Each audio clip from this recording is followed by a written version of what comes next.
এই মুহূর্তে পশ্চিমবঙ্গের ক্ষেত্রে কি আপডেট পাচ্ছি আমরা, বৃষ্টির সম্ভাবনা কতটা, ঘূর্ণিঝড় মন্থা সেটা নিম্নচাপ আকারে পশ্চিমবঙ্গের উত্তরাঞ্চলে অবস্থান করছিল এবং এখনও করছে এমনটাই জানাচ্ছেন ভারতীয় আবহাওয়া দপ্তর উত্তরাঞ্চলের দিকে, অর্থাৎ মালদা, বীরভূম, অর্থাৎ পশ্চিমবঙ্গের দক্ষিণবঙ্গের উত্তরবঙ্গ লাগোয়া জেলা এবং দিনাজপুর এই সংলগ্ন জায়গাতে আগামী 24 ঘন্টার মধ্যে তাঁরা এটা বলছেন যে আস্তে আস্তে সেটা উত্তর এবং উত্তর পূর্ব দিকে সরবে, যার ফলে বাংলাদেশ হয়ে সেটা এগোবে। তবে বেশি দূর আর এগোতে পারবে না, কারণ বাংলাদেশের এবং তার কাছাকাছি জায়গাতে গিয়ে কিন্তু এটা নিষ্ক্রিয় হয়ে যাবে। সুতরাং আর চিন্তা নেই, যেভাবে বৃষ্টি হয়েছে উত্তরবঙ্গে বৃষ্টি কমে গেছে। আগামী দিনগুলোতে বৃষ্টির আর কোনো সম্ভাবনা কতটা রয়েছে, না হবে না, না কিছু কিছু জায়গায় হবে, এই সমস্ত ইনফরমেশন আপনাদের দেওয়ার চেষ্টা করব। সবথেকে বড় ব্যাপার আরেকটি খবর রয়েছে, আবার একটি নিম্নচাপ তৈরি হতে চলেছে বঙ্গোপসাগরে। এই নিম্নচাপ থেকে কতটা বৃষ্টির বিপত্তি রয়েছে সেটাও আপনাদের জানিয়ে দেবো। বৃষ্টি হবে কি হবে না, কোথায় যাবে, এই সিস্টেমটার ভবিষ্যৎ পরিণতি কি হতে পারে। প্রথম কথাই আমরা দেখব যে আগামীকাল আবহাওয়া কেমন থাকবে। আগামীকাল সকালের দিকের যে আবহাওয়া দেখতে পাচ্ছি আমরা, তাতে পশ্চিমবঙ্গে দক্ষিণবঙ্গে সেরকম কোনো বৃষ্টি নেই। উপকূলবর্তী জায়গায় কোনো কোনো জায়গায় খুব হালকা বৃষ্টি হতে পারে।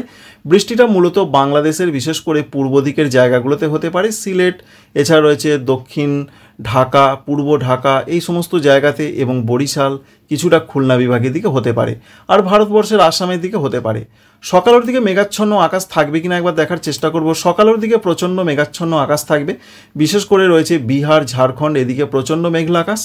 পশ্চিমবঙ্গের পশ্চিম দিকের জেলাগুলোতে মেঘলা আকাশ, কলকাতা সংলগ্ন জেলাতে হালকা মেঘলা আকাশ থাকার সম্ভাবনা রয়েছে, আর পশ্চিমবঙ্গের উত্তরবঙ্গের জেলাগুলোতে যা পূর্বাভাস রয়েছে সেখানেও কিন্তু মেঘলা আকাশ থাকবে, তবে ততটা নয়। ওপরের জেলাগুলোতে, নিচের দিকের জেলাগুলোতে কুয়াশাচ্ছন্ন মেঘলা আকাশটা বেশি থাকার পূর্বাভাস আমরা দেখতে পাচ্ছি।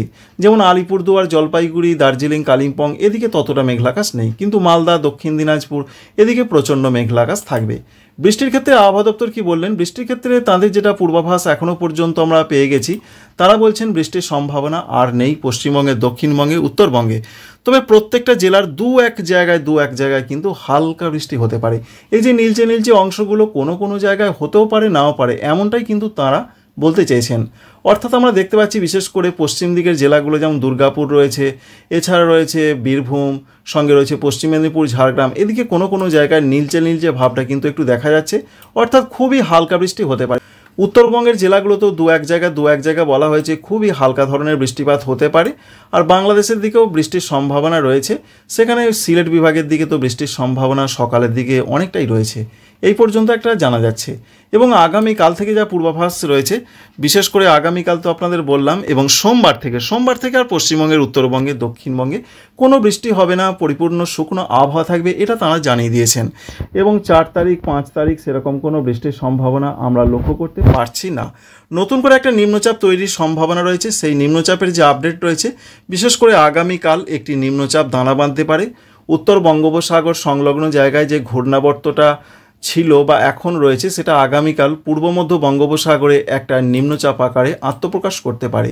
এই নিম্নচাপ থেকে পশ্চিমবঙ্গে, দক্ষিণবঙ্গে বৃষ্টির সম্ভাবনা খুবই কম। তবুও আলিপুর আবহাওয়া দপ্তর জানিয়েছেন, আলিপুর আবহাওয়া দপ্তরে যা পূর্বাভাস রয়েছে, উত্তর এবং দক্ষিণ 24 পরগনা, পূর্ব এবং পশ্চিম মেদিনীপুরে দু এক জায়গায় 5 থেকে 7 নভেম্বর তারিখের মধ্যে বৃষ্টি হতে পারে। তবে এই নিম্নচাপের মূল প্রভাবটাই যাবে বাংলাদেশের দিকে এবং কিছুটা মায়ানমার, সঙ্গে উত্তর পূর্ব ভারত। বাংলাদেশের ক্ষেত্রে চট্টগ্রাম বিভাগের দিকেই সবথেকে বেশি প্রভাবটা পড়ার সম্ভাবনা রয়েছে, আর ভারতবর্ষের ত্রিপুরা, মণিপুর, মিজোরাম, নাগাল্যান্ড, এদিকে প্রভাবটা পড়বে।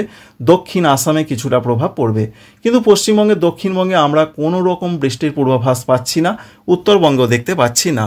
এছাড়া 6 তারিখেও পশ্চিমবঙ্গে, দক্ষিণবঙ্গে সেরকম বৃষ্টি নেই, এবং 7 তারিখের দিকে দু এক জায়গায় হালকা বৃষ্টিপাত পশ্চিমবঙ্গের, দক্ষিণবঙ্গের উপকূলবর্তী জায়গাগুলোর দিকে দেখা যাচ্ছে। যদিও এটা খুব একটা কিন্তু গুরুত্বপূর্ণ পর্যায়ে বা পর্যায়ভুক্ত নয়, তবুও যেটা আবহাওয়া দপ্তর বলেছেন তার কিছুটা আভাস কিন্তু এখানে পাওয়া যাচ্ছে। দেখুন, এই জায়গাগুলোতে কোনো কোনো জায়গায় খুবই হালকা বৃষ্টিপাত দেখা যাচ্ছে। এই পর্যন্ত একটা পূর্বাভাস আমরা পাচ্ছি। সুতরাং নতুন নিম্নচাপ থেকে চিন্তার কিছু নেই, সেই বৃষ্টি যাবে বাংলাদেশের দিকে এবং রয়েছে ত্রিপুরা, মণিপুর, মিজোরাম, নাগাল্যান্ড এবং যাবে মায়ানমারের দিকে। এই সিস্টেমটা কিন্তু মায়ানমার উপকূলই একটা ঘূর্ণাবর্ত আকারে ছিল এবং এখনও কিছুটা রয়েছে। পরবর্তী ক্ষেত্রে পূর্ব মধ্য বঙ্গোপসাগরে সরে এসে একটা নিম্নচাপ রূপে আত্মপ্রকাশ করতে পারে। তো আপডেটটি ছিল এই পর্যন্তই।